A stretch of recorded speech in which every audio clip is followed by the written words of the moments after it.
जनाब, सबसे पहले बात करेंगे आज की अहम खबर की। जैसे कि एवरीबॉडी नोज कि आज पनामा केस के हवाले से समाअत होने जा रही है। डॉन का पेपर भी आज यही लिखता है। आपको बताएंगे लास्ट जो समाअत हुई थी उसमें नईम बुखारी ने जो तमाम तर बयानात थे उन हवाले से दलाल पेश किए थे कि जी उनमें तजाद है, वजीर आजम और उनके बच्चों के बयानात में तजाद है। लेकिन आज जवाबन जो है वो इकराम शेख भी दलाल कुछ पेश करेंगे। और अभी पहले कहा जा रहा था कि वजीर आजम के बच्चों ने दस्तावेजात जो है वो जमा करा दी हैं, फ्लैट्स के हवाले से भी सब कुछ। लेकिन उसके ऊपर शरीफ फैमिली का भी एक आपको बताते चले, अभी शाम में ही मतलब कल रात के दौरान ही जो है वो एक ब्रेकिंग आई और उसमें उनका कहना था कि जी हमने 30 नवंबर के बाद से कोई दस्तावेजात जमा नहीं कराए हैं, तो तमाम तरह अफवाहें जो है वो गलत है। तो अब देखना यह है कि ये केस कहां पलटता है और अब मजीद इस केस में आगे क्या होने जा रहा है। ठीक, अच्छा अभी आप डॉन से कुछ और कंटिन्यू करेंगी? आप बताएं। अच्छा, मेरे पास जो पेपर है वो है उम्मत, और उम्मत में मेन लीड्स तो है वही होटल की आग जिसने 12 जानें ले ली, इस पर डिस्कस करेंगे। लेकिन यहाँ पर एक और खबर है जो है भारत सरहदी तनाज़ात पेचीदा करने से बाज रहे। ये इंतबा दिया है चीन की तरफ से, ये इंतबा जारी हुआ है भारत को। और उसके बाद अब चीन तो हमेशा ही पाकिस्तान की हिमायत करता है, तो चीन ने वाज़ेह तौर पर कह दिया है कि भारत सरहदी तनाज़ात से पेचीदा करने से बाज रहे।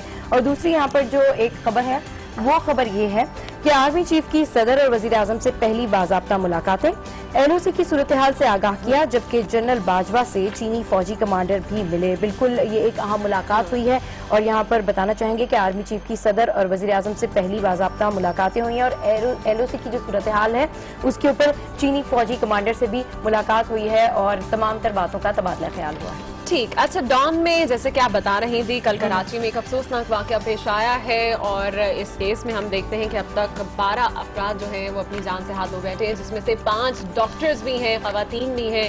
और ये एक अफसोसनाक वाकया पेश आया है कराची में रीजन प्लाजा में, और इसी हवाले से आज के पेपर्स भी लिख रहे हैं। डॉन में भी यही बात मेंशन है। आई गेस अब सबको इस हवाले से तो पता है। अब कुछ मजीद खबरें बता देते हैं। जनाब, जंग का पेपर आज कल लिखता है कि ट्रंप मसला कश्मीर हल कराने पर तैयार है। एक अहम खबर जिससे आपको आगाह करें, आपको बताते चले कि इस तमाम तर केस पर जो है वो माइकल पेंस ने कहा है कि डोनाल्ड ट्रंप के अंदर कुछ ऐसी सलाहियत मौजूद है जिसकी बिना पर वो आलमी अमन के लिए कोशिशें कर सकते हैं। और जैसे कि सब जानते हैं कि पाकिस्तान और भारत के ताल्लुकात ठीक नहीं है, इस हवाले से ट्रंप ने भी जो है वो पेशकश की है कि हम जनाब इन मसाइल को हल कर सकते हैं और इस तरह की कोशिशों में जो है वो अपना किरदार जरूर अदा करेंगे। नौमुंतखब सदर मसाइल हल करने की गैर मामूली महारत रखते हैं। हालिया दिनों में पाकिस्तान और भारत के दरमियान कशीदगी बढ़ी है। अमरीकी इंतजामिया मसला कश्मीर हल करवाने में संजीदा दिखाई दे रही है। और अभी हमने देखा कि पिछले दिनों जो है वजीर आजम मियां मोहम्मद नवाज शरीफ और डोनाल्ड ट्रंप की भी आपस में बातचीत हुई थी। और मेरा ख्याल है कि अब शायद ट्रंप के आने से ये मसला, शायद वैसे उम्मीद तो मैं ऐसी नहीं रखती, लेकिन ये कि अगर बात की जा रही है तो शायद कोई हल भी नजर आ जाए। अच्छा, ट्रंप की जहाँ तक आप बात कर रही हैं तो ट्रंप के बारे में या ट्रंप के मुतालिक जो हम लोग प्रिडिक्ट कर रहे थे कि ऐसे ही होगा कि इलेक्शन कैंपेनिंग में उन्होंने बड़ा एंटी मुस्लिम और एंटी पाकिस्तान जो है कैंपेनिंग की और काफी जो है वो टफ नजर आए, बोलते रहे अपनी कैंपेनिंग में, पाकिस्तान के खिलाफ भी बोले, मुसलमानों के खिलाफ भी बोले। लेकिन अब जब वो सदर बन गए हैं तो वो एक प्रोफेशनल लीडर के तौर पर सामने आए और उन्होंने जिस तरीके से बातें की हैं, वॉशिंगटन पोस्ट ने भी लिखा कि सालसी बनने के लिए मैं भारत और पाकिस्तान का मसला हल कराने के लिए तैयार हूं। तो वाकई में उन्होंने ये सारी जो कैंपेनिंग की थी वो एक उनका एक परफेक्ट स्टांस था और वो कामयाब भी हुए किसी हद तक। अच्छा, एक्सप्रेस में मेरे पास यहाँ पर है अवामी रेफरेंडम की नाकामी पर इतालवी वज़ीर आज़म रिंजी मुस्ताफी हो गए हैं। एक खबर यहाँ पर ये लगी हुई है और दूसरी खबर यहाँ पर यह है कि तहरीक आज़ादी कश्मीर को इख्तिताम तक ले जाया जाएगा। फारूक अब्दुल्ला ने हुर्रियत रहनुमाओं की हिमायत कर दी है और ये अच्छी बात है कि इन्होंने हिमायत कर दी है। अच्छा, एक और मेरे पास यहाँ पर खबर है, एक्सप्रेस की खबर है, 2 तलाक देने से हतमी तलाक नहीं होती।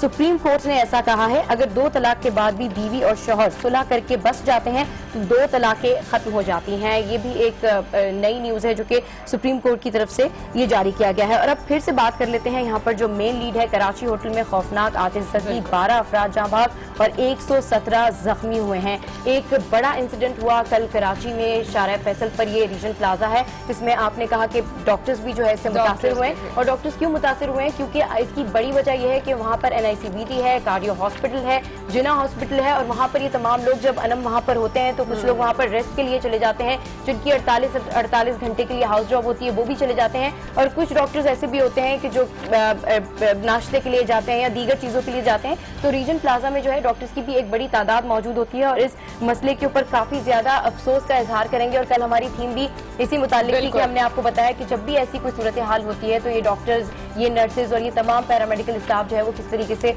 मदद करता है।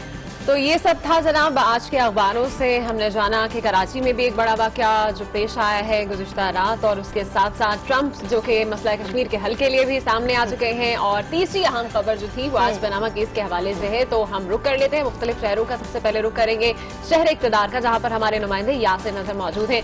सुप्रीम कोर्ट में पनामा पेपर्स मुकदमे की समाअत जो आज हो रही है, इसी हवाले से मज़ीद तफसीलात जान लेते हैं। यासिर नजर बताइएगा कि समाअत कितने बजे शुरू होगी?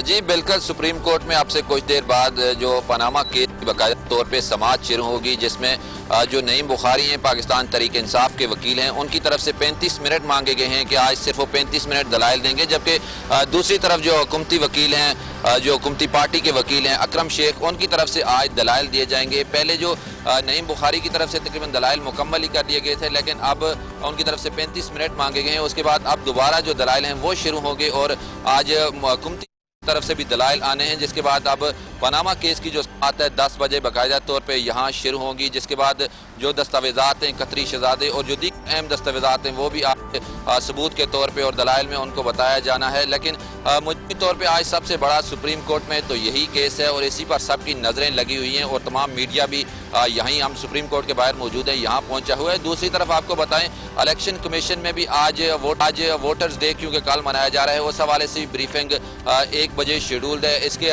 साथ शहर इक़्तिदार में आज क्योंकि मौसम भी अच्छा है और साथ साथ कवाली का एहतमाम भी किया गया है। शाम 7 बजे नेशनल काउंसिल ऑफ आर्ट्स की तरफ से जो मशहूर कवाल ख्वां हैं पाकिस्तान भर के, उनको मदऊ किया गया है और उसकी बाकायदा तौर पर आज शाम 7 बजे यहाँ पर इनेकाद होगा। इसके अलावा मुख्तलिफ फैशन शो का भी इनेकाद होना है। जबकि दूसरी तरफ इलेक्शन कमीशन और पार्लिमानी जो कमेटीज़ इलेक्शन कमीशन की मामूल की कार्रवाइयाँ होनी है और साथ जो पार्लियामेंट में पार्लिमान की जो कमेटीज़ हैं उनके इजलास भी हैं। जी ठीक है, पार्लियामान की कमेटी के इजलास भी होने, फैशन शोज भी होने, इवेंट्स बहुत कुछ हो रहा है शहर इक़्तिदार में। रुक कर लेते हैं लाहौर का, जहां पर मौजूद हैं हमारे नुमाइंदे तारिक खान।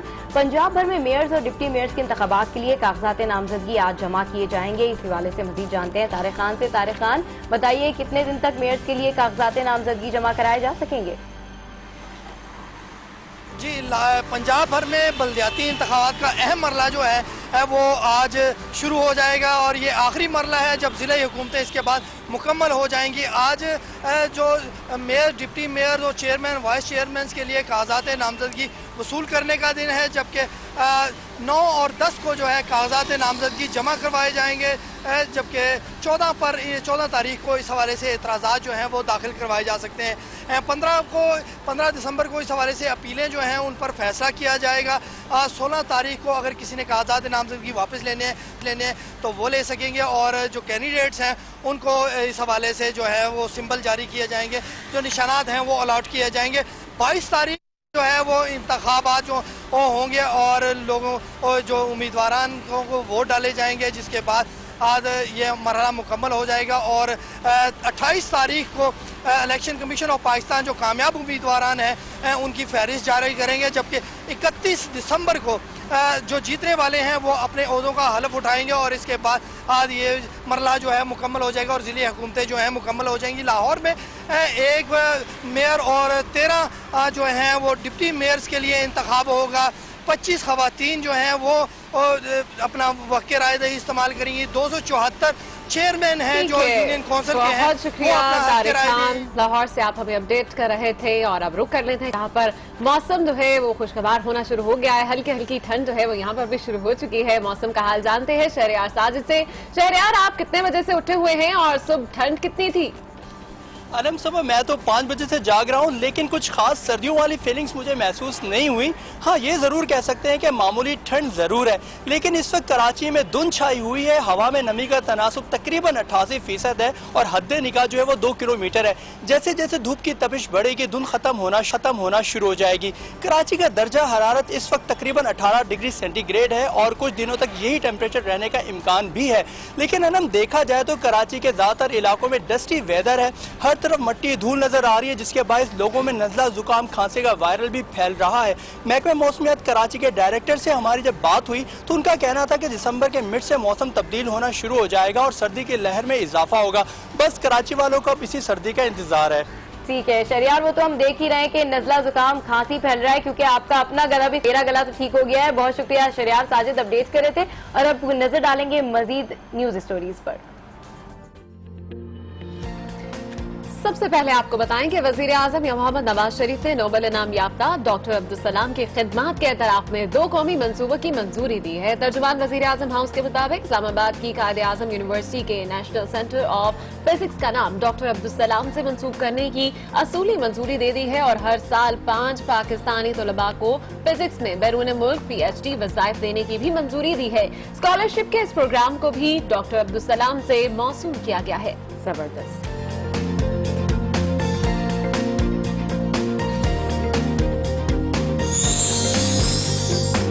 कसूर के मजहर की बात कर लेते हैं, जिनको अपनी बेकसूरी साबित करते करते 24 साल लग गए। This is sad. मजहर को कत्ल के इल्जाम में बिलाखिर इंसाफ मिल गया।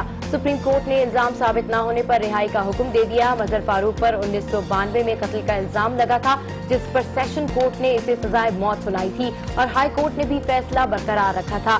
डिस्ट्रिक्ट जेल से बाहर आने पर अहले खाना ने इस्तकबाल किया और फूल निछावर किए। चलें जी, इंसाफ तो मिला बिल आखिर।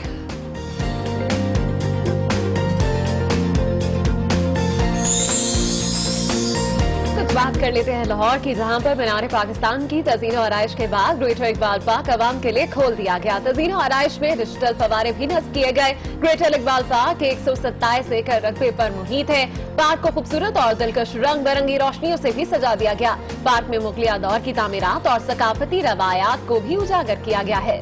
अच्छा, मैंने भी जाके देखना है।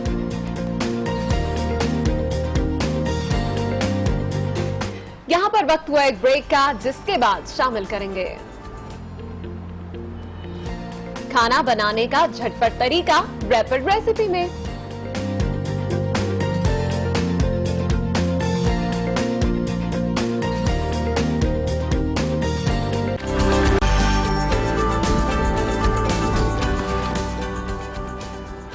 Welcome back to good morning. और अब कल की बड़ी खबर भी आपको बता दें, कराची के रीजन प्लाजा में तो आग लगी, लेकिन ये आग कई घरों के दिए बुझा गई।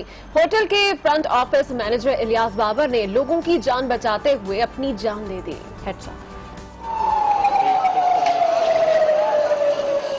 भरी भरी आंखें लिए लोगों से गले मिलता 12 साला बिलाल भी उन लोगों में से एक है जिसने कराची के रीजन प्लाजा में लगने वाली आग में अपने अजीजों को खोया। रीजन प्लाजा के front office manager Ilyas Babar लोगों की जान बचाने की कोशिश में खुद अपनी ही जिंदगी हार गए। इलियास बीमार मां की खिदमत के लिए बैरून मुल्क की मुलाजमत छोड़कर वतन आया था। बाहर ओवरसीज जॉब करते थे और तकरीबन कोई 20 दिन पहले इन्होंने रीजेंट प्लाजा ज्वाइन किया था और वालदा की वजह से ये जॉब छोड़ के आए थे। मुझे बताते थे कि यार मेरी वालदा की तबीयत ठीक नहीं रहती है, तो मैं ज़रा चाहता हूँ कि उनको सपोर्ट करूँ और उनके साथ रहूँ। नौउम्र बिलाल के लिए ये यकीन करना मुश्किल है कि चाहने वाला बाप अब कभी वापस नहीं आएगा। अब उसे ही अपनी छोटी बहन के लिए बाप का किरदार भी अदा करना होगा और माँ का सहारा भी बनना होगा। होटल के दाखिली दरवाजे से फ्रंट ऑफिस का फासला बमुश्किल 20 गज है। इलियास बाबर चाहते तो खुद को बचाकर होटल से बाहर निकल सकते थे, लेकिन इलियास ने अपनी जान बचाने से पहले आग में घिरे अफराद की जिंदगी बचाने को तरजीह दी। और जान बचाने का जज्बा हो तो बिल्कुल इलियास के जैसा जज्बा होना चाहिए। आगे बढ़ते हैं और अखबारात के एडिटोरियल में कॉलमनिस्ट क्या लिख रहे हैं इस पर भी नजर डाल लेते हैं। और इसी पर बात करने के लिए हमारे साथ मौजूद हैं सीनियर सहाफी नफीस नईम साहब। Good morning. अस्सलाम वालेकुम, कैसे हैं आप? नफीस नईम साहब, एक बहुत बड़ी ट्रेजेडी हुई है कराची में। 12 जाने ये जो आग है वो निगल गई है। आज के इदारे इस हवाले से क्या लिख रहे हैं? जी अनम, ये तो एक बहुत बड़ी ट्रेजेडी थी। 12 अफराद उसमें जहाँ बाग हुए हैं। रात को 3 बजे ये आग लगी, और क्योंकि शहर सफ़ों में भी तमाम अखबारों ने इस खबर को हाईलाइट किया है और इदारिये भी इस पर आए। डॉन का क्योंकि मैं डॉन को इसलिए इदारिये को डिस्कस करना चाह रहा हूँ कि इन्होंने कुछ हाईलाइट्स की हैं चीज़ें जो बहुत ज़रूरी थी, जिन्हें हमने अवॉइड किया। और जैसे आपको मालूम है कि जब ये मेयर ने भी क्लेम किया है कि यहाँ पर सेफ्टी सिस्टम नहीं था, क्योंकि बेसिकली जो आग लगी, आग से हलाकतें इतनी नहीं हुई, सिर्फ एक शख्स की हलाकत अभी तक की इब्तदाई तहकीकात के मुताबिक एक शख्स जो है वो आग से जहाँ बक हुआ, बाकी सारे जो 11 अफराद हैं वो दम घुटने के बायस हुए, धुएं के बायस हुए। क्योंकि आग पर तो फौरी तौर पर कंटेन कर लिया गया था, उसको बुझा दिया गया था, लेकिन जो कहते हैं अभी इब्तदाई रिपोर्ट यही है कि जो AC सिस्टम की वजह से धुआं जो कमरों में भरा, और क्योंकि लोग 3 बजे का टाइम था, लोग सो रहे थे, वो भागे हैं। क्योंकि उस वक्त जब आग लगी है ना तो कोई स्मोक अलार्म बजा, ना ही कोई स्मोक डिटेक्टर ने काम किया। ये इब्तदाई तहकीकात यही बता रही हैं कि इस वक्त होटल की चीज़ें नहीं थी या फाल नहीं थी, जिसकी वजह से हलाकतें हुई, लोगों को बाहर निकलने में मुश्किलात हुई, जंप मारी, खिड़कियों के शीशे तोड़कर भागे, गिरे, और हलाकतें इसकी वजह ज़्यादा हुई। अब यहाँ पर इदारे ने ये लिखा है कि एक तो ये हलाकतें हुई, फिर ये 3 बजे का टाइम था, रेस्क्यू ऑपरेशन जो है, रेस्क्यू टीमें जल्दी बर वक्त ना पहुँच सकी। इसके हवाले से इदारे ने, डॉन ने कराची होटल फायर पर ये एडिटोरियल भी कहता है कि रेस्क्यू सर्विस को बेनकाब कर दिया है इस आग ने। क्योंकि हम पहले भी देख चुके हैं कि गिडानी की फायर आपने देखा वो, क्योंकि पूरा मुल्क की बात की है, किमाड़ी में आग लगी, 30 घंटे उस आग पर काबू पाया गया, काबू पाने में 30 घंटे लगे। तो मेयर के क्लेम को इदारे ने कहा है कि हमें तहकीकात करनी चाहिए कि क्या इस होटल में इंतज़ाम था आग बुझाने का या नहीं। फिर उन्होंने ये कहा है कि 2 चीज़ें बहुत ज़रूरी हैं जिसको हमें देखना है कि एक तो कंजस्टेड एरियाज़ है, जो लैंडस्केप आपका डेवलप हो रहा है, जो बड़ी बड़ी इमारतें बन रही हैं और बड़े कंजस्टेड एरियाज़ में भी हो रहा है ये काम, तो उसमें क्या इस हिफाजती इक़दाम किए जा रहे हैं, फायर के हवाले से, सेफ्टी अलार्म के हवाले से क्या फायर सेफ्टी इक़दाम किए जा रहे हैं। प्लस जो इन्फ्लेमेबल मटेरियल होता है, डेंजरस मटेरियल होता है, बड़ी कंजस्टेड एरियाज़ में, खासकर आपने देखा होगा शब रात जब आती हैं, जब इस तरह के पटाखों के काम के लिए लोग अपने जो ना गोदाम वेयर हाउस उसको भर लेते हैं, इस तरह के इन्फ्लेमेबल मटेरियल से वहाँ पर भी आग लग जाती है। ऐसे इक़दाम के लिए हुकूमत को इक़दाम करने चाहिए इसके हवाले से। प्लस ये कहते हैं कि अगर आपने जिस तरह की बिल्डिंग्स बन रही हैं तो आपको जो बिल्डर्स हैं जो ये सेफ्टी मेजर्स नहीं अपना रहे, उनके खिलाफ कार्रवाई करनी चाहिए, क्रिमिनल चार्जेस लगाने चाहिए। बिल्कुल सही कह रहे हैं आप। और ये जो रीजन में आग लगी, या गिडानी की बात कर लेते हैं, या इवन अभी 1-2 रोज पहले 2 फैक्ट्रीज में आग लगी और वहां पर लोगों को बाहर निकलने का ही रास्ता नहीं मिल रहा था। तो मेरे ख्याल में अगर आप प्रॉपर इकदाम नहीं कर सकते तो कम से कम सेफ्टी बेस तो बनाएं कि लोगों को पता तो हो कि अगर इमरजेंसी की सूरत में करना क्या होता है। अच्छा, इसके ऊपर तो बात की, कश्मीर में मजालिम बढ़ रहे हैं, इसके ऊपर इदारे क्या लिख रहे हैं? जी, जंग का इदारती नोट है, मकबूजा कश्मीर हालात कब बदलेंगे। बेसिकली बारामूला में आपने ये आजकल बहुत ज़्यादा रात में जो है छापे पड़ रहे हैं, गिरफ्तारियां हो रही हैं और लोगों को नींद के आलम में उठाया जाता है, तशद्दुद किया जाता है, फिर गायब हो जाते हैं लोग। इसके हवाले से इदारे ने लिखा है कि जब ये बुरहान वानी की शहादत हुई उसके बाद हालात कशीदा हुए, कितने अरसे कर्फ्यू रहा, अभी भी वो हालात बेहतर नॉर्मल नहीं हो सकें। इसके बावजूद हम ये एक्सपेक्ट कर रहे थे कि भारत जो है सबक सीखेगा, इन हालात को 2 तरफा बल्कि 6 तरफा ताल्लुकात की तरफ आएगा, कश्मीरियों को भी लेगा, लेकिन ऐसा देखने में ना आया। और हार्ट ऑफ एशिया कॉन्फ्रेंस का भी इदारे ने जिक्र किया कि वहाँ भी जो है वो उन्होंने वही अपना तर्ज अपनाया और पाकिस्तान के खिलाफ बातें करते रहे, पाकिस्तान के खिलाफ महाजराई करते रहे। ठीक, अच्छा नफीस नईम साहब, आप कुछ बात कर लेते हैं बिलावल भुट्टो के हवाले से भी। जी, बयानात आ रहे हैं और आगे अब देख रहे हैं हम इलेक्शंस भी आ रहे हैं और बड़े ही पुरजोश दिखाई दे रहे हैं। वो तो कहते हैं कि अब अगला जो इलेक्शन है वो तो जरदारी साहब ही जीतेंगे, बड़ी उम्मीदें उनको हैं इस इलेक्शन से भी, लेकिन इस हवाले से तैयारी उनकी कैसे देख रहे हैं आप?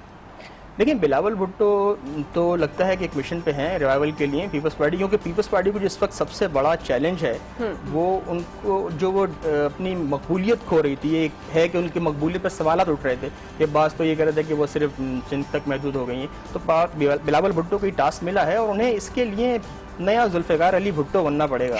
और ये जो उनके नाना और वालदा का एक रिवायत शिकन जो उनके इक़दाम थे ना, वो बिलावल को भी करना पड़ेंगे। जैसे उन्होंने अभी कहा भी कि वो एक नए डॉक्यूमेंट पार्टी के लिए लेके आएंगे, उन्हें थोड़ा सा अपने वो रोटी कपड़ा और मकान के नारे से भी हटके काम करना पड़ेगा और वो इस पर बड़े पुरुमीद हैं और दावे भी कर रहे हैं कि नेक्स्ट प्राइम मिनिस्टर वो खुद होंगे, वालिद उनके सदर होंगे। पीपल्स पार्टी क्लीन स्वीप करेगी पूरे सिंध से, इवन कराची में उनका अपना मेयर होगा। चलिए जी, देखें ये तो वक्त ही बताएगा कि कौन क्लीन स्वीप करेगा और होता क्या है, क्योंकि आपको पता है कि पाकिस्तान में तो हर रोज हालात जो हैं वो बदल जाते हैं। अच्छा, इदारिये बिलावल भुट्टो जरदारी की स्पीचेस के मुतालिक क्या लिख रहे हैं, ये जानना चाहिए। देखिए, इदारिये बिलावल भुट्टो के बाज तो खिलाफ हैं, वो कहते हैं कि सेक्युलरिज्म की तरफ जा रहे हैं, अपने नाना की पॉलिसी से हट रहे हैं। उन्होंने तो इस्लामिक उस पर बात की थी, आप सेक्युलरिज्म की बात कर रहे हैं। एक तो ये एक कुछ इदारे ऐसे भी हैं और आर्टिकल ऐसे हैं जो बिलावल को कह रहे हैं कि बिलावल की जो कैरिस्मेटिक पर्सनैलिटी है वो चेंज ला सकते हैं, क्योंकि नौजवान नस्ल को वो एक उम्मीद दिला सकते हैं, क्योंकि तरक्की पसंद पार्टी की जो उम्मीदें थी, जो पीपल्स पार्टी से वाबस्ता थी, तरक्की पसंद कुव्वतों की उम्मीदें, वो अब बिलावल की तरफ जा रही हैं। तो बिलावल जो है वो चेंज ला सकते हैं अगर उन्होंने वैसे चेंज तो वो ला सकते हैं, क्योंकि अगर हम देखें कि उनकी जितनी भी स्पीचेस हैं पिछली, उसमें जो एक नई स्पीच करते हैं वो पहली स्पीच से बड़ी बेहतर होती है। और लियारी में जो उन्होंने खिताब किया था उसके बाद से तो वो बिल्कुल एक नए लीडर के तौर पे उभर के सामने आए। तो मेरे ख्याल में रिफाइन भी हो रहा है और पीपल्स पार्टी भी काफी मेहनत कर रही है कम बैक करने के लिए। जी जी, उम्मीद तो यही की जा रही है कि जिस तरह बिलावल भुट्टो जो ये मिशन पर हैं वो इसको रिवाइवल की तरफ लेके जाएंगे, क्योंकि असल में चैलेंजेस जो उनके पास बड़े हैं, एक तो उनका चैलेंज ये है कि पीपल्स पार्टी की जो पुरानी जो हुकूमतें थीं उनकी कारकर्दगी और कुछ पीपल्स पार्टी के अपने लोगों की कारकर्दगी पर कुछ सवालात हैं जिनका बिलावल को बहरहाल जवाब देना है, जिसके बाद ही वो आगे। अच्छा, तो क्या लगता है पीपल्स पार्टी किसको टफ टाइम देगी इस दफा? देखिए, पीपल्स पार्टी, नवाज मुस्लिम लीग, दो ही पार्टीज हैं यहाँ पर, दो ही जमातें हैं जिनको ये टफ टाइम दे सकती है। तो बारी लगाई हुई है ना, एक बार इल्जामात लगाए जाते, मेरा ख्याल है कि वो इल्जामात सब में नजर भी आते हैं। नफीस नईम साहब हमारे साथ थे, आपका बहुत शुक्रिया। अब कुछ बात कर लेते हैं कि दुनिया भर में क्या कुछ हो रहा है। भारत की रियासत तमिलनाडु की वजीर आला जयललिता 68 साल की उम्र में चेन्नई में इंतकाल कर गई हैं। अम्मा के नाम से पहचानी जाने वाली सीनियर और मारूफ सियासतदान के इंतकाल पर सरकारी शोक का ऐलान किया गया है।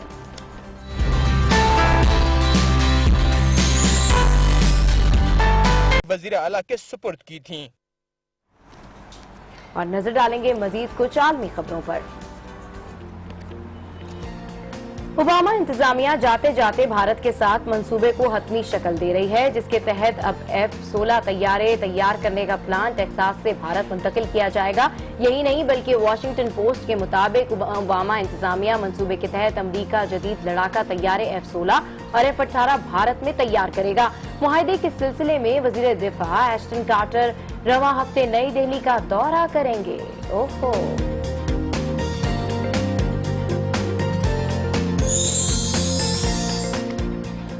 सऊदी फरमारवा शाह सलमान का कतर पहुंचने पर शानदार इस्तकबाल किया गया। इस मौका पर रवायती रक्स किया गया। शाह सलमान भी रक्स देखकर खुद पर काबू ना रख सके और साथ साथ रक्स करते रहे।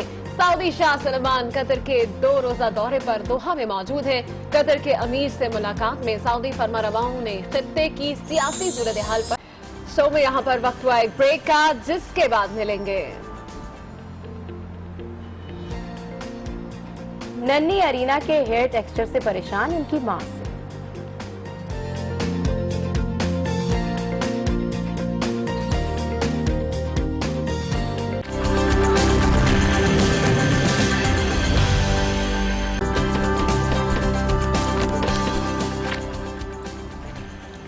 Welcome back to good morning.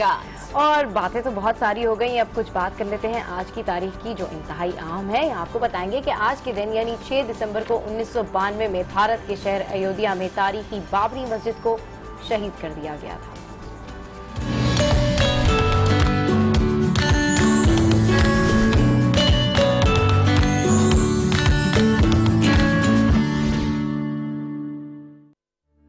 Babri मस्जिद मुगल बादशाह ज़हीरुद्दीन मोहम्मद बाबर के हुक्म पर सन 1527 ईस्वी में अयोध्या में तामीर की गई।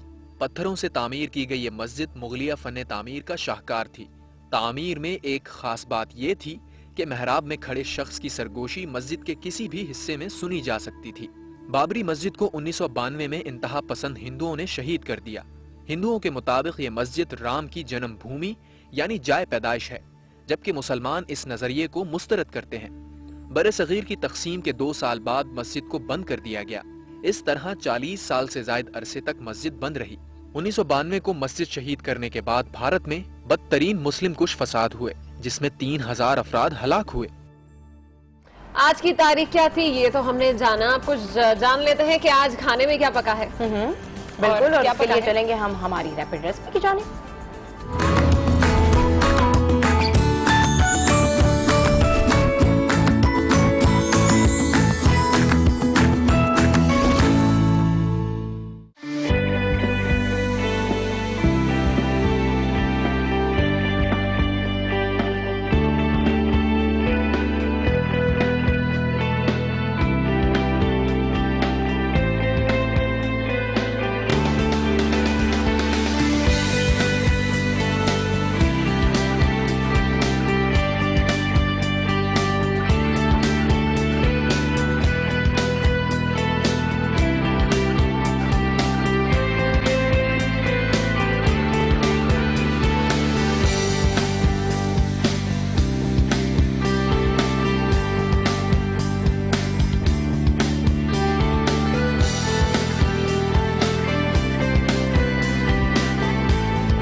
चले जी, मजेदार सी रेसिपी तो बन गई है, और ये आप क्या करेंगी?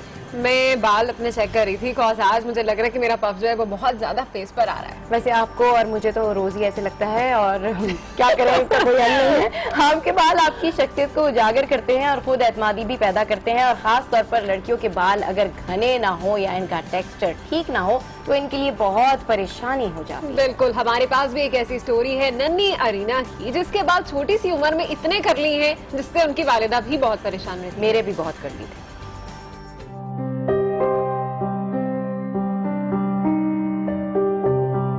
मेरा प्रॉब्लम है उसको लेकर, उसके बालों के लिए, क्योंकि उसके कर्ल हेयर्स हैं और उसमें कम होना बहुत मुश्किल है, जिसकी वजह से उसको भी बहुत डिफ़िकल्टी होती है। और समटाइम्स मैं उसे कॉमिंग कर रही होती हूँ तो वो रो रही होती है। मुझे सबसे ज़्यादा उसके हेयर्स को लेकर प्रॉब्लम रहता है। उसके अच्छे खासे बड़े हो गए थे और मैंने उसके हेयर फॉलिंग की वजह से उसे मुझे कटिंग करानी पड़ी।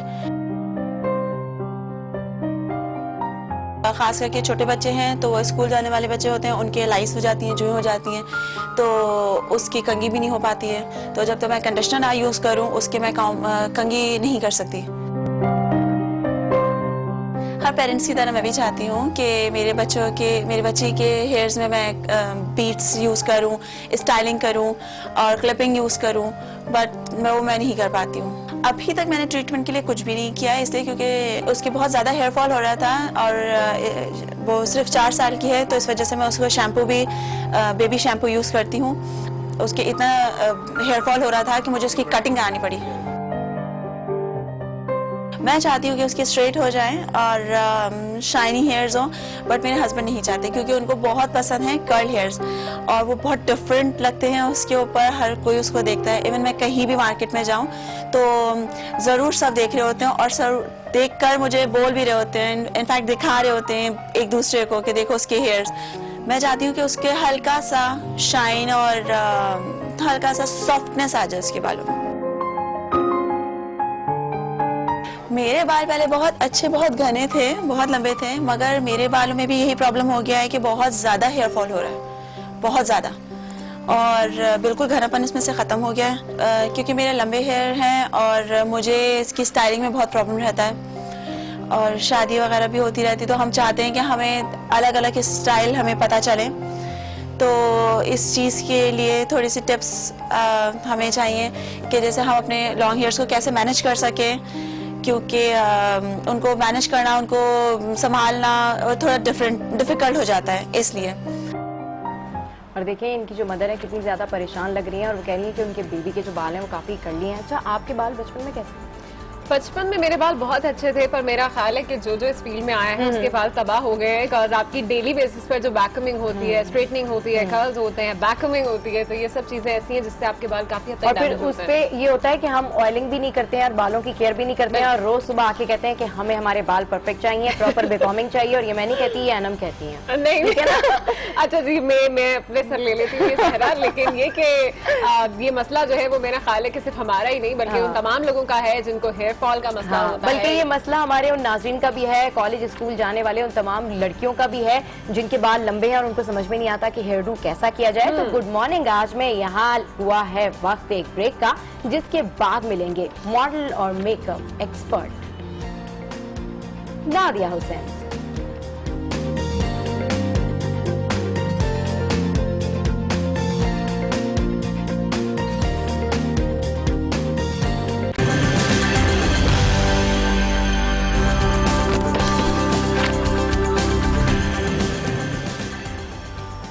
Welcome back to good morning. और आप लोग सोच रहे होंगे कि मैं और अनम क्यों मुस्कुरा रहे हैं ब्रेक पे भी और ऑन एयर आने के बाद भी। तो हमारी नज़र जो है एक दूसरे के हेयर डूज पे है और आज हमने काफ़ी डिफरेंट जो है वो हेयर डूज किए हैं। तो इस वजह से आज हम अपने आपस में तबसरे में लगे हुए हैं कि आप कैसी लग रही हैं और मेरे ऊपर ये कल सूट करें या नहीं करें।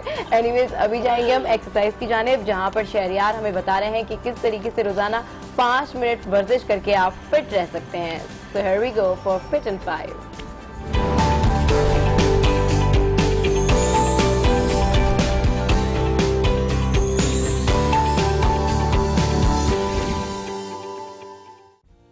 लेग्स को अगेन फोकस करने जा रहे हैं और लेग्स के जो हमारा मेजर पार्ट है, स्पेशली फीमेल का जो हमारी थाइज हैं, हम उनको फोकस करेंगे कि उनके ऊपर हम किस तरीके से वर्क कर सकते हैं इन अ स्टैंडिंग पोजीशन। ठीक है, तो हम स्टार्ट करते हैं। सबसे पहले हम बिल्कुल स्ट्रेट खड़े हो जाएंगे। आप एक हाथ से किसी चीज़ की सपोर्ट भी ले सकते हैं। ठीक है, लेग स्ट्रेटली लिफ्ट करेंगे फ्रंट एंड बैकवर्ड। 1 नी बैंड नहीं होने चाहिए।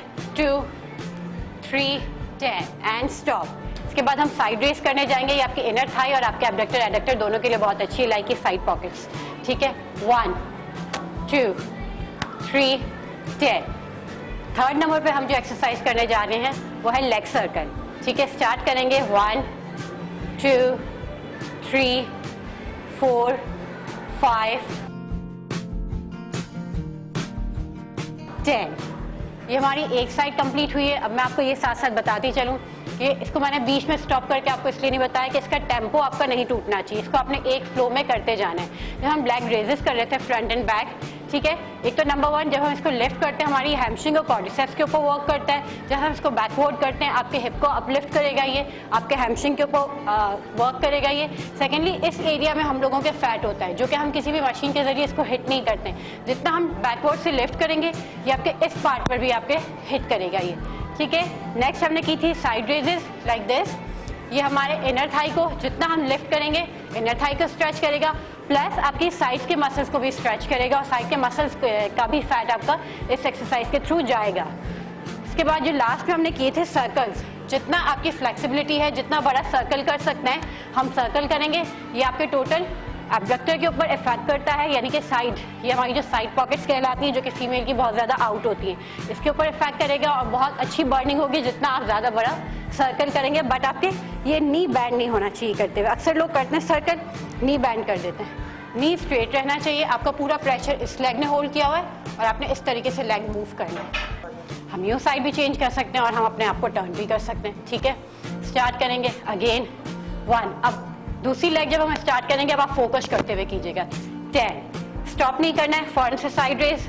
2 10, देन अगेन फ्लोर पे टच नहीं करना है and start circle 2 9 10 and that's it. Well, exercise की बात हो रही थी और जब एक्सरसाइज की बात हो तो कहते हैं कि जब आप प्रॉपर प्लान कर लो किसी चीज का और उसमें डट जाओ तो फिर आप वो चीज अचीव कर ही लेते हो। आजकल एक वीडियो भी बड़ी वायरल हुई है, सब अगर आपने देखी आमिर खान की कि वो किस तरह से फिट हुए हैं, मैं तो वो देख के बहुत इंस्पायर हुई हूँ। वेल ऐसा ही होता है कि जब मंजिल हासिल करने के लिए तालीम, तजर्बे या उम्र की तो कोई कैद होती नहीं, लेकिन आप जब इरादा कर लें तो टारगेट भी अचीव कर ही लेते हैं। आज एक ऐसी स्टोरी मारूफ मॉडल और मेकअप एक्सपर्ट नादिया हुसैन की आपके साथ शेयर करेंगे, वो भी उनमें से एक ऐसी ही मिसाल है। जी हाँ, बिल्कुल। उनके बारे में आपको मजीद बताएं कि जब वो डॉक्टर बनना चाहती थी तो डॉक्टर बनी, उन्होंने चाहा कि मॉडल बने तो वो मॉडल भी बन गई, और फिर उन्होंने मेकअप एक्सपर्ट बनने की ठान ली तो वो आज मेकअप एक्सपर्ट भी हैं। आइए सुनते हैं उनकी कुछ बातें।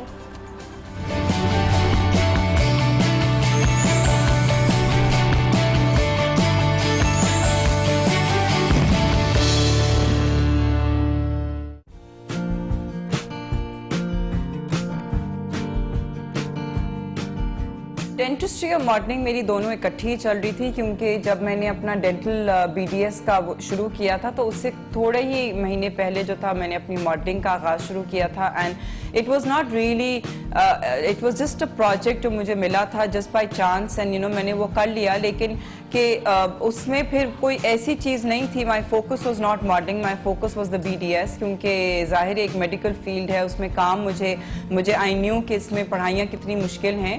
So the focus was always the dentistry, the modelling just kept on happening just by chance. मुझे मतलब प्रोजेक्ट्स मिलते गए, कोई प्लान्ड कोई चीज़ थी, ऐसा नहीं था। मेरा जो फिर रुझान था that was more towards aesthetics then, and उस सिलसिले में फिर मैंने क्लिनिक अपना शुरू किया। उसके बाद अराउंड 6-8 महीने के बाद मुझे सैब्स जो सैलून की ओनर हैं सबा, उन्होंने मुझे ऑफ़र किया कि मैं उनके सैलून पे आके जो हूँ वो ये ट्रीटमेंट्स वगैरह करूँ।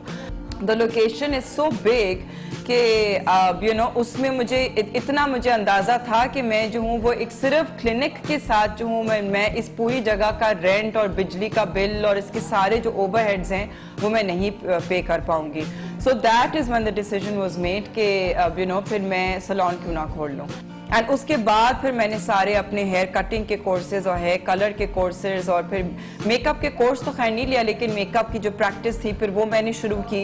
And then I started advertising from home, कि मैं फिर ब्राइड्स वगैरह जो है फिर मैं घर पे करती थी, जिसके अंदर फिर काफ़ी जो था वो फिर मेरी कज़न्स और कज़न्स की बीवियाँ और even unknown people were coming to me, and मुझे at times embarrassment होती थी, क्योंकि जो मेरा सेटअप था वो मेरे एक जो हमारा गेस्ट रूम है उसका बाथरूम जो बहुत बड़ा सा बाथरूम था, तो वहाँ पे मैंने अपना सेटअप किया हुआ था।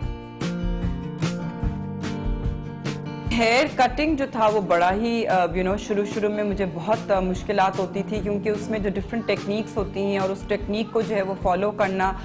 शुक्र है कि मेरा हाथ जो है वो जिसे कहते हैं कि मैंने बचपन में आई वुड से कि अम्मी ने जो है वो थोड़ी बहुत कढ़ाई और वो कराई थी क्यों, ताकि कि हाथ जो है वो मेरा बड़ा जिसे कहते हैं ना सपल रहा है।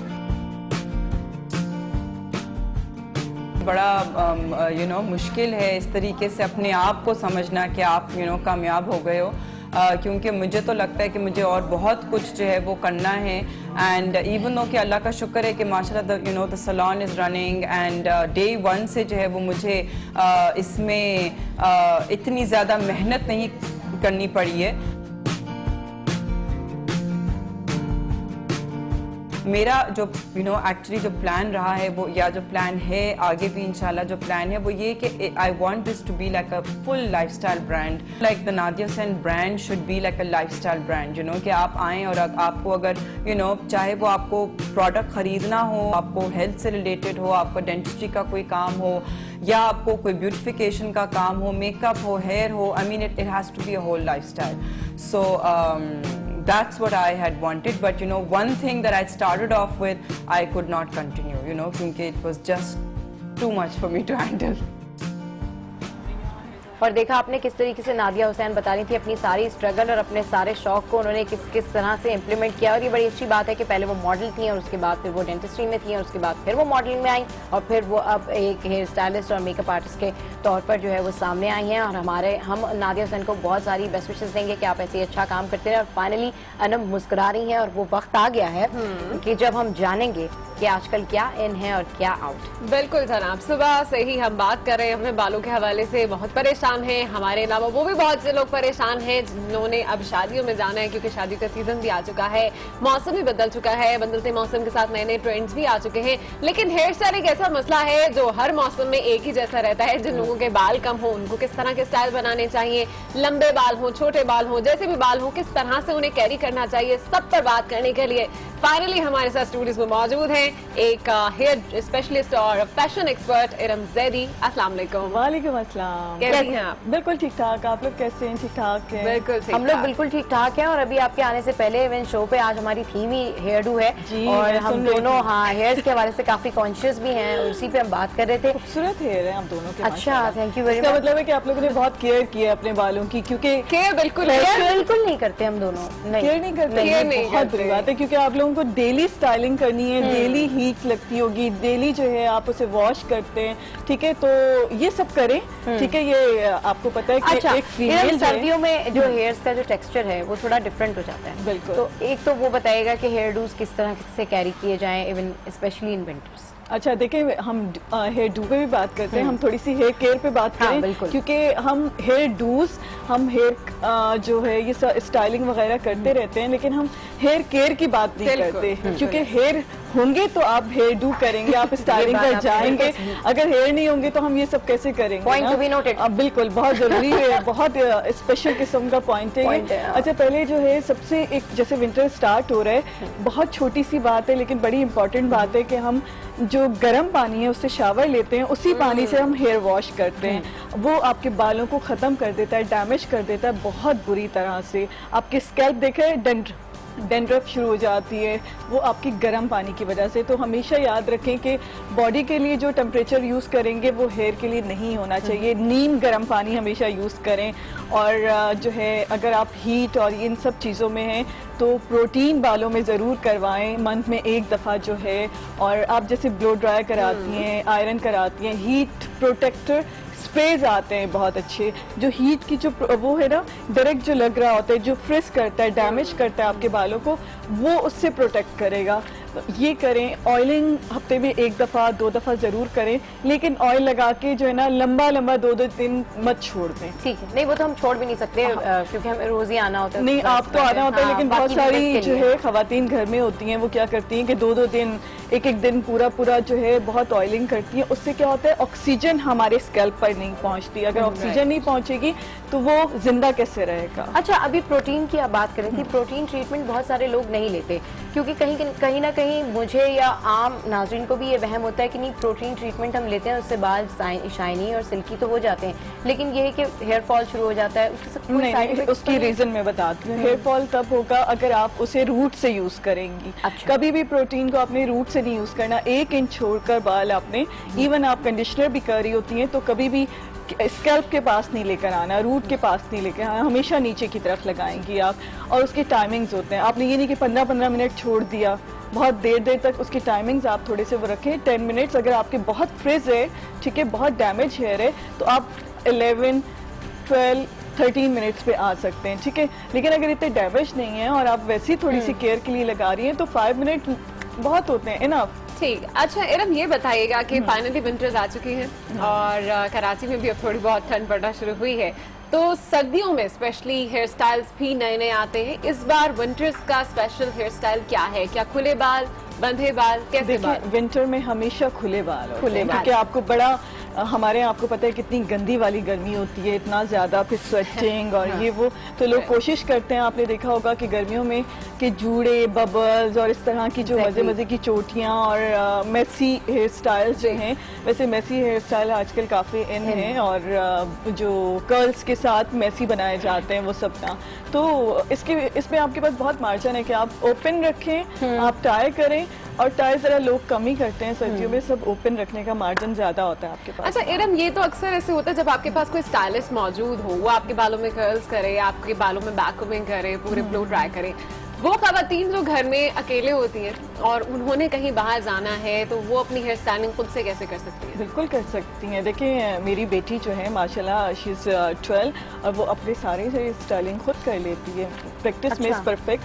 थोड़ा सा आप जो है फ्रेंच अपनी बनाना खुद सीखें।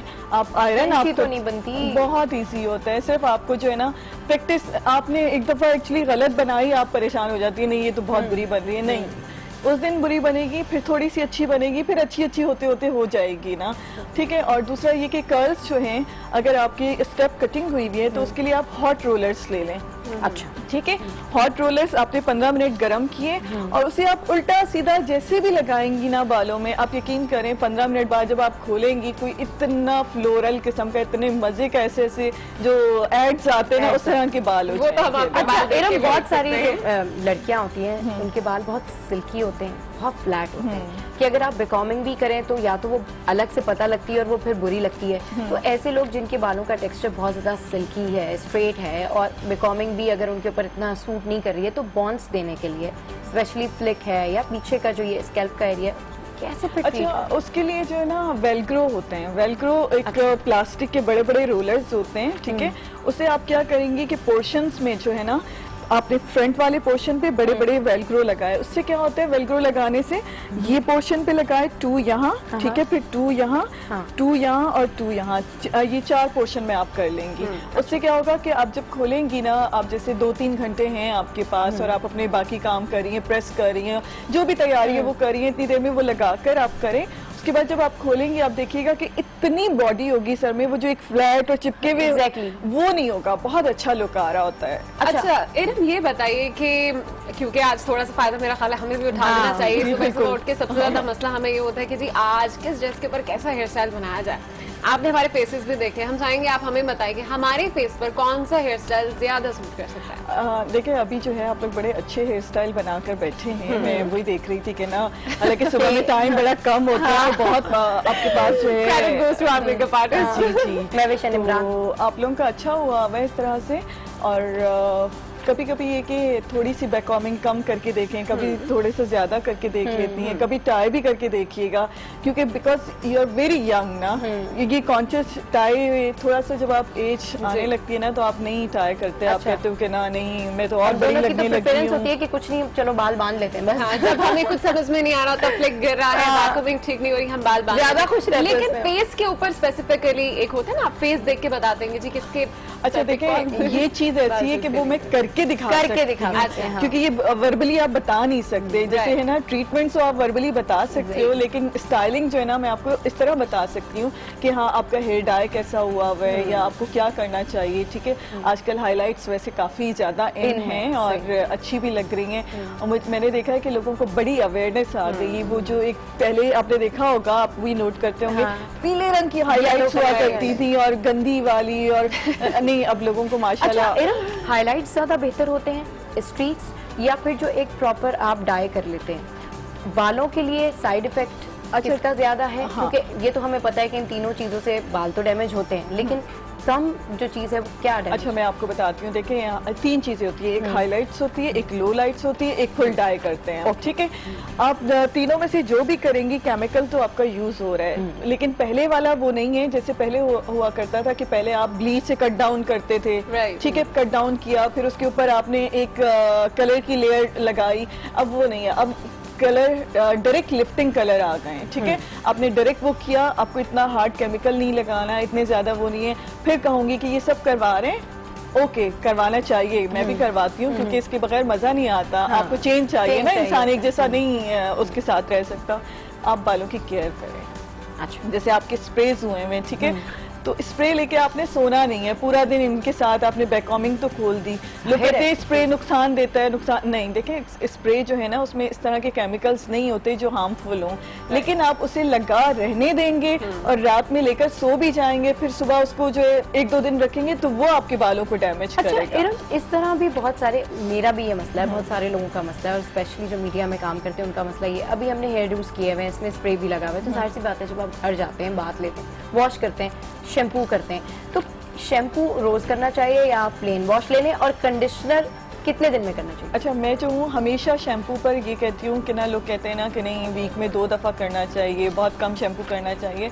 मेरे ख्याल से सफाई निस्फ़ ईमान है, और अगर आप अपने बालों की सफाई रखेंगी और उनको अच्छा सा शैम्पू रखेंगी तो कभी बाल ख़राब नहीं होंगे, क्योंकि मेरे तो नहीं ख़राब हुए। मैं तो डेली शैम्पू करती हूँ, मैं अपने बच्चों को भी डेली शैम्पू करती हूँ, क्योंकि सफाई जब रहती है ना आपके बालों में, आपका स्कैल्प नीट रहता है, तो जो अंदर की प्रोसेस है ना तो उससे बाल अच्छा, इससे हमेशा मेरे ज़हन में अच्छा एक बात ये आ रही है कि अगर आप बहुत ज्यादा बालों को वॉश करके आए हैं तो आपके जो मेकअप आर्टिस्ट हैं वो ये कहते हैं कि जी आज बहुत ज्यादा वॉश हुए हैं तो वो उतना वॉश नहीं आएगा या वो ब्लो ड्रायर नहीं होगा, तो उसके लिए फिर क्या करें? फिर यही होता है कि आप एक दिन छोड़ के एक दिन बाल वॉश कर रहे होते हैं? नहीं, वो एक्चुअली होता है ये कि बाउंस भी आ जाता है, कर्ल्स भी आ जाते हैं, मेहनत ज्यादा करनी पड़ती है मेकअप आर्टिस्ट को, स्टाइलिस्ट को, तो इसलिए शायद वो कहते हैं तो एक दिन का गैप करके कर लें, इज इट ओके ना? लेकिन क्या लोगों को मैंने देखा है हमारे यहाँ जो आ रहे होते हैं, इवन बड़े बड़े आर्टिस्टों के साथ में काम करती हूँ, सारे का सारा मीडिया ट्री में 4-4 दिन हेयर वॉश नहीं किए होते, तो मैं कहती हूँ तो हम भी इंसान हैं, ठीक है, आपकी सफाई होगी तो हमारा भी दिल चाहेगा कि हम जो है ना बालों को हाथ लगाएं, और तो बालों को वॉश करना बहुत ज़रूरी है। और कंडीशनर की जो बात है उसका मैं आपको बताती हूँ कि कंडीशनर देखें, आपके बहुत अगर फ्रिज बाल है तो आप वीक में 2 दफ़ा कर लें। अगर ज़्यादा फ्रिज नहीं है, आपके ज़्यादा ख़राब नहीं है बाल, तो आप जो है, मैं तो मेरे ख्याल से कितने 10 दिन में 1 दफ़ा करती हूँ कंडीशनर। हाँ, अच्छा इरम, ये बताएगा, अभी हमने एक पैकेज लेके आया था, एक स्टोरी थी लड़की की जिसके बाल बहुत ज्यादा कर्ली थे, वो छोटी सी बच्ची थी और उसकी मदर बड़ी परेशान है कि उसके बाल इतने ज्यादा कर्ली हैं कि नीग्रो टाइप। बिल्कुल एग्जैक्टली। ऐसे बालों के लिए क्या किया जाए? अच्छा, आपको एक तो मैं आज आपके शो में बैठी हूँ, अच्छा है आपने नीग्रो कर्ल्स के बारे में बात की। हमारे यहाँ सब बाल सीधे करवाते हैं, कोई स्ट्रेटनिंग कराता है, कोई रिबॉन्डिंग करा रहा होता है, कोई एक्सटेंसो करा रहा होता है, तो पूरी दुनिया में जो है ना कर्ली हेयर्स ब्यूटी समझा जाता है, ब्यूटी की निशानी है, ठीक है। और बच्चियों को ना उनको कैरी करना सिखाएं। क्यों आप उससे परेशान होते हैं? कैरी करना नहीं आता।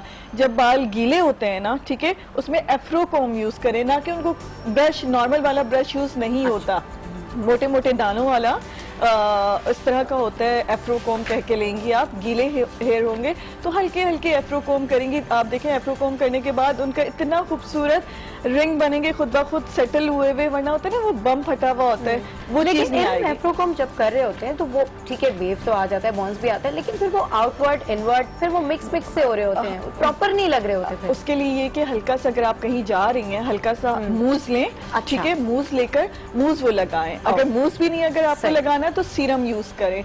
सीरम से क्या होगा, वो फ्रिज खत्म होगा और वो बड़े अच्छे उसमें आ जाएंगे जिस तरह आप चाहते हो ना। अच्छा इरम, आप हेयर स्टाइलिंग के हवाले से तो हमें बता रही हैं, थोड़ा सा ये भी बताएं कि जिन लोगों के बाल कम है, बिकॉज हेयर ट्रीटमेंट के हवाले से भी हम थोड़ी बहुत बात कर रहे हैं, केयर के हवाले से भी बात कर रहे हैं, तो जिन लोगों के थोड़े बाल कम है, एक तो घरेलू टोटके होते हैं कि जी आप तेल लगा लीजिए, ये कर लीजिए, as an expert, hair expert, आप क्या सजेस्ट करेंगे जिन लोगों के बाल कम होते हैं, उन्हें किस तरह की ट्रीटमेंट्स लेनी चाहिए? अच्छा देखें, ये बहुत ज़्यादा आगे तक हम नहीं जाते, क्योंकि वो फिर डर्माटोलॉजिस्ट जो स्पेशलिस्ट जो हैं उनका काम है ये सब चीज़ें करना, ठीक है।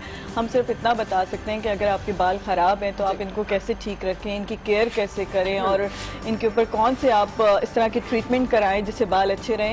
इसके लिए फिर भी एक चीज़ है कि देखें, एक तो टेंशन कम लें, ठीक है, और अपनी डाइट जो है, डाइट आपकी बहुत इंपॉर्टेंट चीज़ है। आपकी नींद, आपकी डाइट, आप अपने आप को रिलैक्स रखते हैं तो आपके बाल देखिएगा बहुत टाइम तक चलेंगे। जो लोग टेंशन ज़्यादा लेते हैं, बैलेंस डाइट नहीं लेते, गोश्त और चिकन और दालें सब्जियां नहीं लेते उनके साथ, और फिश, आपको पता है सी फूड जो है बहुत ज़्यादा अच्छा है, ये ले। हाँ बिल्कुल। और बाकी ट्रीटमेंट्स बहुत सारे हैं, लॉरियल है और भी कंपनीज हैं जो जिनके हेयर फॉल के ट्रीटमेंट। चले इरम, टाइम जो है वो थोड़ा शॉर्ट है, बिल्कुल जाना है ब्रेक पे भी, लेकिन चलते चलते आपसे पूछना चाहेंगे कि अब सर्दियाँ भी हैं, फैशन ट्रेंड बालों का शॉर्ट है, मीडियम चल रही है, लेंथ क्या चल रही है? आजकल वैसे लॉन्ग हेयर का बहुत ज़्यादा ट्रेंड हुआ हुआ है, आपने देखा होगा। और जिन लड़कियों के नहीं भी हैं उन सब ने एक्सटेंशंस लगाई हुई होती हैं, और परमानेंट एक्सटेंशंस भी आ गई हैं अब तो, और क्लिप ऑन्स हैं, तो ज़्यादा लॉन्ग हेयर का फैशन है। ठीक है, हमारे साथ स्टाइलिस्ट मौजूद थी इरम जैदी, जो कि हमें बता रही थी ज़बरदस्त टिप दे रही थी, और मैं देखती थी जैसे जैसे इरम बात कर रही थी, इरम के चेहरे पे मुस्कुराहट आ रही थी। एक्साइटमेंट क्यों थी? बिकॉज बहुत सी चीजें जो मुझे पूछनी थी, मेरा ख्याल है कि हम लोग पूछ चुके हैं, और आई गेस इस सब का आपको भी बहुत फायदा हुआ होगा। शो में फिलहाल यहाँ वक्त हुआ एक ब्रेक का, जिसके बाद मिलेंगे। आंखों पर पट्टी बांधकर कटिंग करने वाले हेयर स्टाइलिस्ट से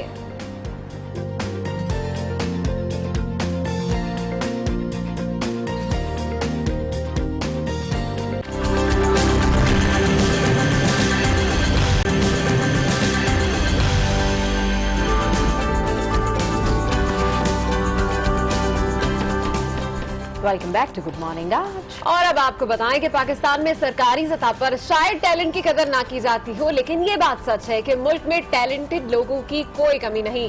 कराची में एक ऐसे हेयर स्टाइलर भी हैं जो बाल तो बहुत अच्छे काटते हैं, लेकिन वो ऐसे सिर्फ देखकर नहीं बल्कि बगैर देखे भी कर सकते हैं। जी हाँ, उनका नाम है एजाज रोमेरो, जो आंखों पर पट्टी बांधकर भी हेयर कटिंग कर सकते हैं। और अब तो उनके लोग आकर फरमाइश करते हैं कि उनके बाल भी आंखों पर पट्टी बांधकर काटे जाएं। और उन्होंने ये हुनर कैसे सीखा, इन्हीं से सुनते हैं।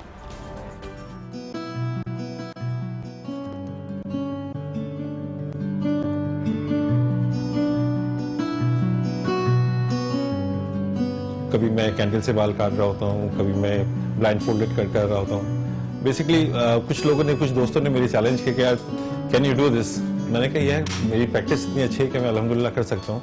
तो वो चीज़ें मैंने करके दी और अल्हम्दुलिल्लाह आपने देखा होगा भी रिसेंटली मेरे क्लब था वो ब्लाइंड फोल्डेड था and that guy was challenge me कि ऐसा हो नहीं सकता, आप शायद कोई प्रैंक करते। मैंने कहा ठीक है कोई मसला नहीं, मैं प्रैंक नहीं करता, मैं ओरिजिनल है। तो मैंने वो करके दिखाया और अल्हम्दुलिल्लाह बहुत फेमस हुआ वो। मेरी इंस्पिरेशन जो है इस काम के अंदर वो मेरे वालिद साहब से मुझे मिली। और मेरे वालिद साहब फिल्म इंडस्ट्री के एक बहुत मायनाज नाम रहा उनका और अभी तक माशाल्लाह से लोग उनको रफ़ीक के नाम से जानते हैं। और फिल्म स्टार वहीद मुराद और नदीम, जितने भी आप मेगा स्टार्स देखेंगे, सुपर स्टार्स, तो उसमें उनके पीछे जो मैन बिहाइंड द, मतलब आप कह रहे हैं कि मैन बिहाइंड द फेसेस जो है वो मेरे वालिद साहब हैं, रफ़ीक साहब। तो बस उनकी इंस्पिरेशन थी। अपनी एजुकेशन कंप्लीट करने के बाद मैं इस फील्ड में आया और अल्लाह का शुक्र है आज तक कर रहा हूँ। तकरीबन इस फील्ड के अंदर मुझे 25 साल हो गए हैं और 25 साल से मुसलसल कंटिन्यूसली काम कर रहा हूँ। आंखों में पट्टी बांध के बाल काटना ये कोई वो नहीं है, कोई मतलब एक कोई आसान काम नहीं है। इसके पीछे आपको बहुत प्रैक्टिस चाहिए। आपको पता होना चाहिए कि आपके फुट स्टेप क्या है, आपके बॉडी वर्क क्या कर रही है, आपके हाथ कहाँ चल रहे हैं, आपको पूरे एंगल से हर चीज़ का पता होना चाहिए।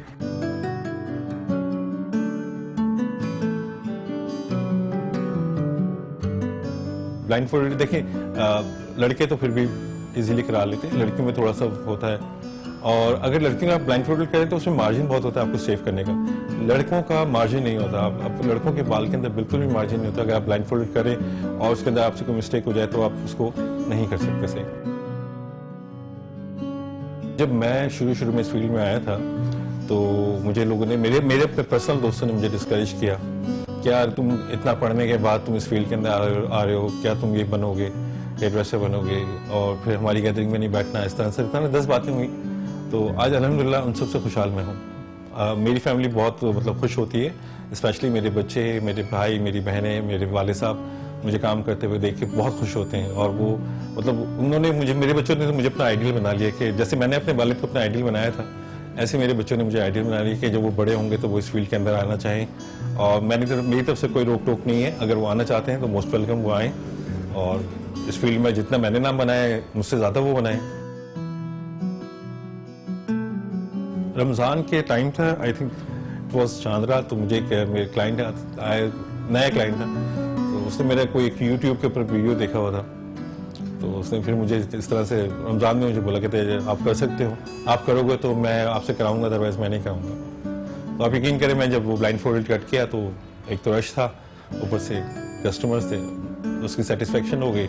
और वो आज तक उनको 15-16 साल हो गए इस बात को, वो मेरा रेगुलर क्लाइंट है। मैंने अपनी फील्ड के अंदर, जब इस फील्ड के अंदर आया तो मैं उसको भरपूर तरीके से मैंने पढ़ा है, बालों को स्टडी किया है, स्किन को स्टडी किया है, उसके बाद मैं इस फील्ड के अंदर आया।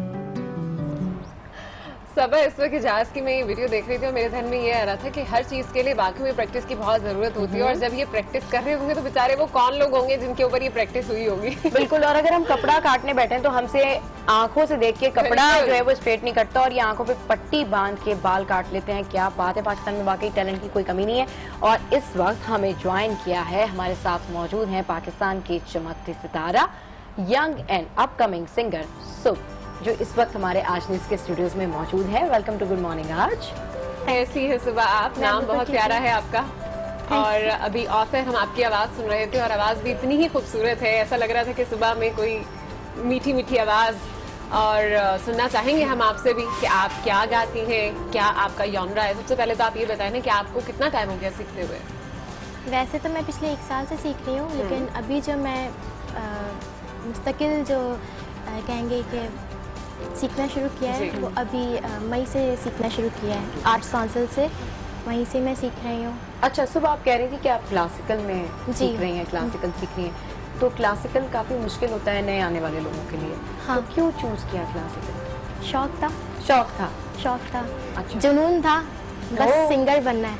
अच्छा, सिंगर बनने का आपका शौक था। आपका फेवरेट सिंगर है कौन? किससे इंस्पायर होके आप इस फील्ड में आई? वैसे तो मेरी अम्मी थी।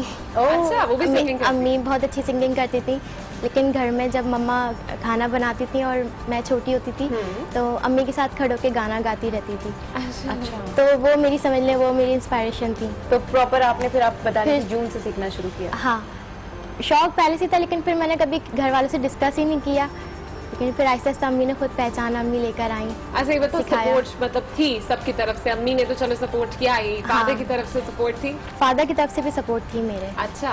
चलिए, बस आपका नाम इतना प्यारा है सुब और मेरा नाम है सबा, आपने मुझे लगता है शॉर्ट मेरा निक नेम आज आ गया है सुब। अच्छा। नहीं, कोई सॉन्ग सुनाइए फिर आपसे सुनना चाहिए। मैं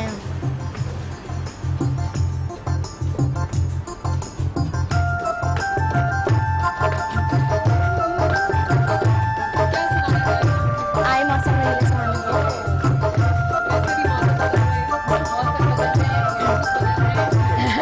मूड बदल रहा है।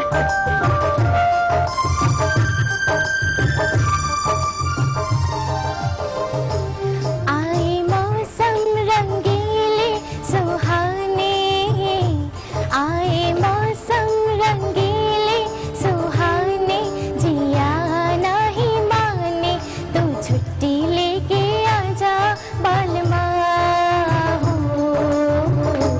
आए मौसम रंगीले सुहाने, जिया नहीं माने तू छुट्टी लेके आजा बालमा हो।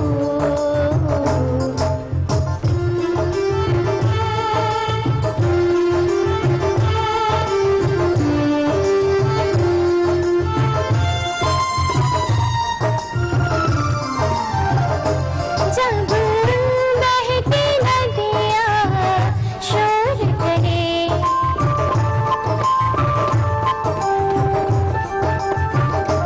जब बहती नदियाँ शोर करे, मेरा दिल मिलने को जोर करे, मेरा दिल मिलने को जोर करे।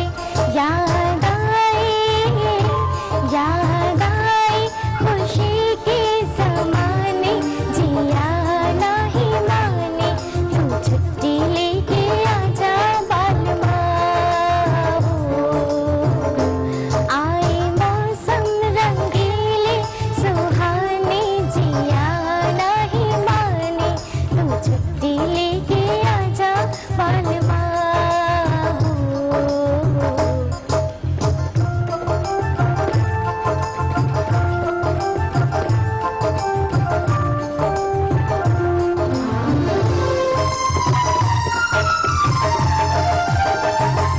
जब आए पंछी शाम ढले,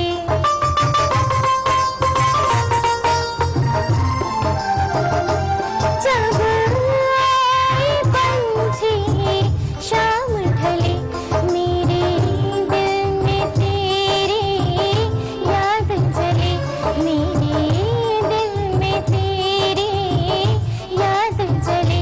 कोई गाए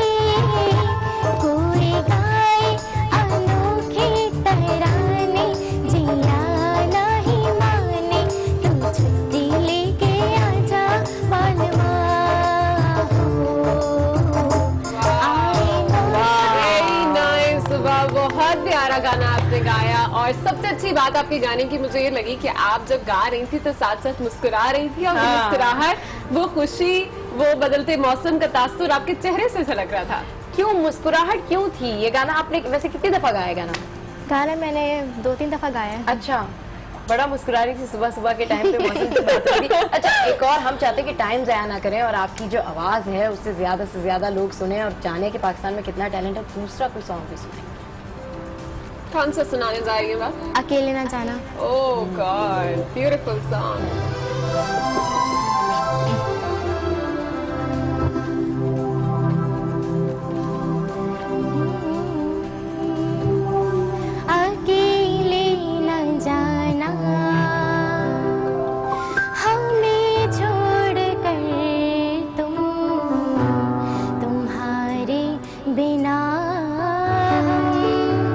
भला क्या जिएंगे अकेले न जाना,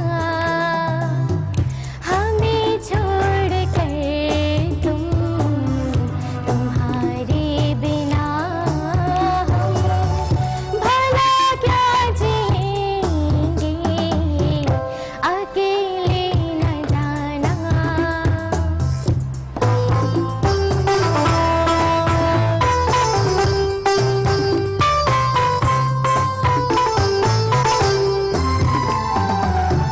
बहुत दुख दिए हैं हमें जिंदगी ने, हमें और हम बना तुम देख जाओ, निगाहों की सहमी हुई इल्तिजा है, सदा दे रही है कि अब लौट आओ, करो याद तुमने ये वादा किया था, हम एक दूसरे का सहारा बनेंगे अकेले न जाना।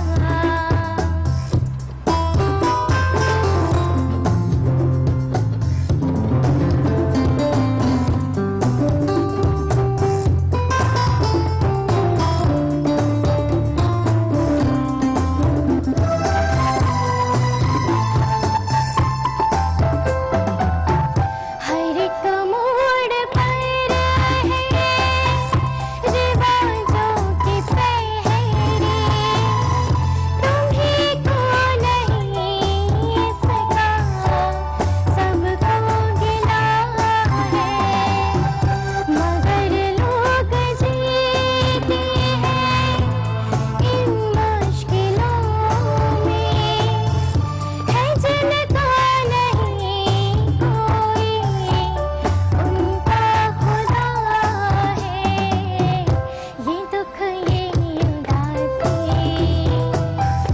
ये आंसू ये आहें, चले आओ मिलके कि हम बांट लेंगे अकेले न जाना,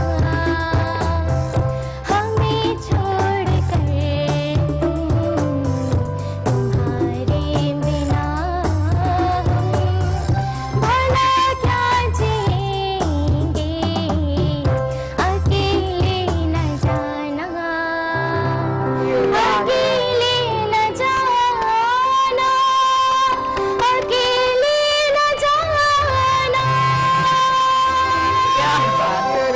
क्या बात, कितना खूबसूरत गाना आपने गाया, जबरदस्त। अच्छा ये बताएं कि जब आप ये सॉन्ग्स गाती हैं तो ऑफ कोर्स पाकिस्तानी सॉन्ग्स हैं, एक आपको पता भी होता है कि पाकिस्तानी, तो मुझे ये नहीं मालूम कि ये रियल में किसने सॉन्ग गाया, तो आप उसी तरीके से नोट्स का हाई नोट लो हाई पिच का भी उसी तरीके से ख्याल रखते हैं? हाँ बिल्कुल अच्छा बिल्कुल। तो अच्छा, सब ये बताइए कि अभी हमने आप जब भी गाना गा रही थी और इतना खूबसूरत गा रही थी, मेरा दिल कर रहा था मैं आपके साथ गुनगुनाऊं। हाँ। ये सॉन्ग सिलेक्शन जो आप करती हैं, क्या किसी को मखसूस तौर पे डेडिकेशन देने के लिए आप ये सॉन्ग सिलेक्ट करी? बिकॉज एकदम से सुबह इतना रोमांटिक सा वहाँ यहाँ माहौल और मैं बन देख चुका रही थी बड़ा आप गुम होके गा रही थी, बड़ा किसी के लिए था? नहीं किसी के लिए था तो मदद के लिए भी हो लेकिन सकता है। हाँ, मतलब जब तक हम अपनी फील के साथ नहीं गाएंगे तब तक हमारी दिल की निकली हुई आवाज सामने वाले के दिल तक कैसे पहुंचेगी? अरे वाह क्या बात की है ना, जब तक तो उसको फील तो करना पड़ेगा। सिंगिंग के लिए भी कोई फॉर्मूलाज होते हैं जो कि हमें सीखने की अशद जरूरत है। हमें तो कुछ ज्यादा ही सीखने की जरूरत है। अच्छा कोई और फॉर्मूला बताइए, जब आप सिंगिंग कर रही होती है क्या चीज आपके जहन में होती है और क्या सोच के आप गाती है? क्या सोच के? कुछ ऐसे एक आइडियल अपने जहन में बना के मैं ये सिंगर बनूंगी या मेरी आवाज जो है जब मैं गा रही हूँ, एक कहते हैं कि जब कोई शख्स सिंगिंग करता है तो एक सेटिस्फेक्शन फील करता है, लेकिन सेटिस्फेक्शन तब फील करता है जब वो चीज जो आवाज में चाह रहा हो वो निकल आए।